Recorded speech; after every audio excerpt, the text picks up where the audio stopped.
क्या तुम यकीन करोगे कि तारीख में एक जंग ऐसी भी लड़ी गई जहां आसमान से नजर न आने वाले लश्कर उतर आए थे?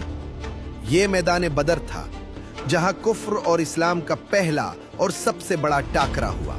एक तरफ 1000 का आहनी लश्कर था जो तकब्बुर में डूबा हुआ था, और दूसरी तरफ सिर्फ 313 निहत्ते जानिसार, जिनके पास न सवारियां थीं न पूरे हथियार।